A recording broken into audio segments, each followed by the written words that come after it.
வணக்கம். யோசிச்சு பாருங்க, ஒரு புத்தகமே தன்னை வாங்காதீங்கன்னு சொன்னா எப்படி இருக்கும்? ஆமா, இன்னைக்கு நாம பார்க்க போறது கோபிநாத்தோட அந்த மாதிரியான ஒரு ரொம்பவே வித்தியாசமான புத்தகத்தை பத்தின ஒரு அலசல் தான். சரி, வாங்க விஷயத்துக்குள்ள போலாம். பொதுவா எந்த புக் எடுத்தாலும் என்னைய வாங்குங்கன்னு தான் கூப்பிடும். ஆனா இந்த புத்தகம், அடடா, பக்கத்திலேயே என்னைய வாங்காதீங்கப்பா அப்படின்னு சொல்லி நம்மள ஒரு நிமிஷம் ஆச்சரியப்பட வைக்குது. ஏன் ஏன் இப்படி ஒரு தலைப்பு? அப்படி என்னதான் இருக்குதுக்குள்ள? இந்த புத்தகத்தோட ஆசிரியர் யாருன்னு பார்த்தா நம்ம எல்லாருக்கும் நல்லா தெரிஞ்ச கோபிநாத் தான். நம்ம எல்லாருக்கும் அவர் ஒரு சூப்பரான டிவி ஆங்கரா, ஒரு பேச்சாளரா தெரியும் இல்லையா? ஆனா பாருங்க, இந்த புத்தகத்துல அவர் ஒரு எக்ஸ்பர்ட் மாதிரி வந்து இதை செய்யுங்க அதை செய்யாதீங்கன்னு சொல்லல. அதுக்கு பதிலா ரொம்ப எளிமையா தன்னோட வாழ்க்கையில நடந்த விஷயங்கள், அவருடைய எண்ணங்கள், இதையெல்லாம் நம்ம கூட பகிர்ந்துக்கிற ஒரு நண்பன் மாதிரி, ஒரு வழிகாட்டி மாதிரி தான் வர்றாரு.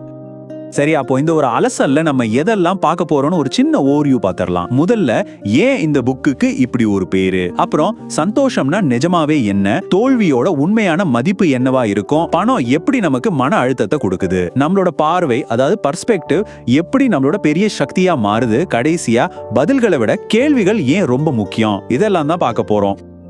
வாங்க நம்ம முதல் பகுதிக்குள்ள போகலாம். அதாவது வாங்காதீங்கன்னு சொன்ன அந்த புத்தகம். ஒரு எழுத்தாளர் எதுக்குங்க தன் புத்தகத்தை வாங்காதீங்கன்னு சொல்லணும்? இது சும்மா ஒரு மார்க்கெட்டிங் தந்திரமா, இல்ல இதுக்கு பின்னாடி உண்மையிலேயே ஆழமான ஒரு தத்துவம் ஏதாவது ஒளிஞ்சிருக்கா? வாங்க பார்க்கலாம்.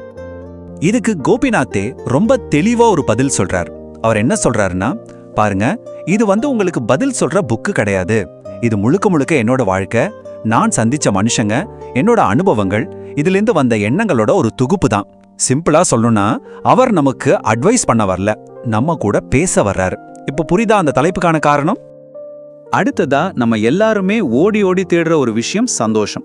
இந்த சந்தோஷத்தை பத்தி இந்த புத்தகம் என்னதான் சொல்லுது, வாங்க தெரிஞ்சுக்கலாம். இந்த புத்தகம் நம்ம கிட்ட ரொம்ப ஆழமான ஒரு கேள்வியை கேட்குது. நீங்க சந்தோஷத்தை வெளியில எங்கேயோ தேடிட்டு இருக்கீங்களா, இல்ல உங்க உள்ளேயே அதை உருவாக்கிக்கிட்டு இருக்கீங்களா? நிஜமாவே இதுக்கு பதில் சொல்றதுக்கு முன்னாடி ஒரு நிமிஷம் நல்லா யோசிச்சு பாருங்க. இந்த புத்தகத்துல சொல்ற கருத்து ரொம்ப சிம்பிள்.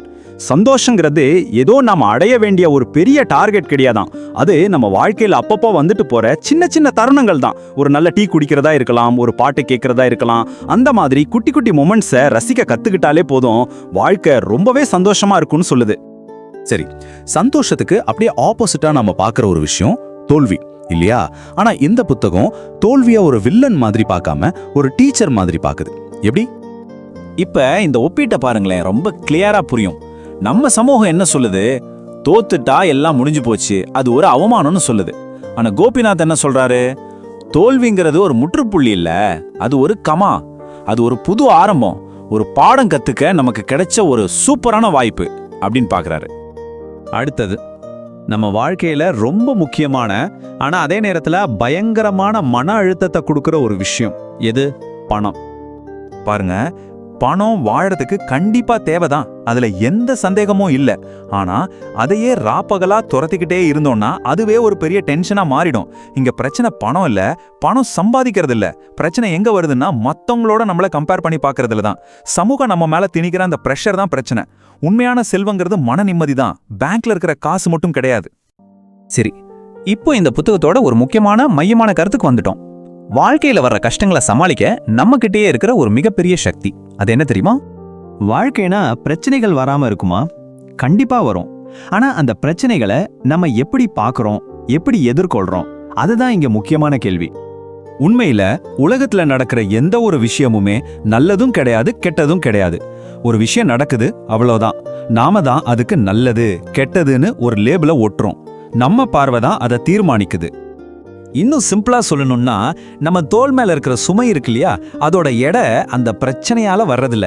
நாம அந்த பிரச்சனையை எப்படி பார்க்கறோங்கிறத பொறுத்து தான் அந்த எடை கூடும் குறையும். நம்ம பார்வை தான் நம்ம சுமையோட அளவை முடிவு செய்யுது. அதனாலதான் இந்த புத்தகத்தோட மொத்த தத்துவத்தையுமே ஒரே வரியில சொல்லணும்னா இப்படி சொல்லலாம்: பிரச்சனையே பிரச்சனை இல்லை, அந்த பிரச்சனையை பத்தி நீங்க என்ன நினைக்கிறீங்க, உங்க ஆட்டிடியூட் எப்படி இருக்கு, அதுதான் உண்மையான பிரச்சனை. எவ்வளோ பவர்ஃபுல்லான வரி இது! அப்போ இவ்ளோ தூரம் பார்த்தோம். கடைசியா இந்த புத்தகத்துல இருந்து நாம என்னதான் கத்துக்க முடியும்? எல்லாத்துக்கும் பதில்களையா? இல்லவே இல்ல. முதல்ல ஒரு விஷயத்த நம்ம ரொம்ப தெளிவா புரிஞ்சுக்கணும். இந்த புத்தகத்தை படிச்சு முடிச்சோடனே நம்ம எல்லா கேள்விக்கும் பதில் கிடைச்சிடும்னு மட்டும் நினைக்காதீங்க. இந்த புத்தகம் உங்களுக்கு ரெடிமேட் பதில்களை கொடுக்க போறதே இல்ல. ஆனா பதில்களை விட ரொம்ப ரொம்ப முக்கியமான ஒரு விஷயத்தை இது நமக்கு கத்துக் கொடுக்கும். அது என்னன்னா, எப்படி சரியான சிறந்த கேள்விகளை கேட்கறது அப்படிங்கிறது தான். அப்போ இந்த புத்தகம் நமக்கு காட்டுற வழி என்ன? இத ஒரு 4 ஸ்டெப் பிளான் மாதிரி பார்க்கலாம். ஸ்டெப் 1, நம்ம சமூகம் சொல்ற எல்லாத்தையும் அப்படியே ஏத்துக்காம தைரியமா கேள்வி கேளுங்க. ஸ்டெப் 2, சந்தோஷம், தோல்வி இந்த மாதிரி வார்த்தைகளுக்கு அகராதியில இருக்கிற அர்த்தத்தை விட்டுட்டு உங்களுக்குன்னு ஒரு சொந்த அர்த்தத்தை உருவாக்குங்க. ஸ்டெப் 3, உங்க பார்வை, உங்க பர்ஸ்பெக்டிவ் தான் உங்களோட சூப்பர் பவர்ங்கிறத முழுசா நம்புங்க. கடைசியா ஸ்டெப் 4, இந்த சுய பரிசோதனைங்கிறது ஒரே நாள்ல முடிகிற விஷயம் இல்ல, இது ஒரு தொடர்ச்சியான பயணம்ங்கிறத புரிஞ்சுக்கோங்க. சுருக்கமா சொல்லணும்னா, நம்ம வாழ்க்கையோட நோக்கம் எல்லாத்துக்கும் சரியான பதிலை கண்டுபிடிக்கிறது கிடையாது. அதுக்கு பதிலா சரியான கேள்விகளோட நம்ம வாழ்க்கையை வாழ்றது தான். இந்த புத்தகம் முழுக்க நம்ம கிட்ட நிறைய கேள்விகளை கேட்டுட்டே இருக்கு. இப்போ இந்த அலசலோட கடைசில நான் உங்களை கேட்கிற கேள்வி இதுதான். உங்க வாழ்க்கைய பத்தி நீங்க உங்களுக்குள்ள கேட்க போற அடுத்த கேள்வி என்ன?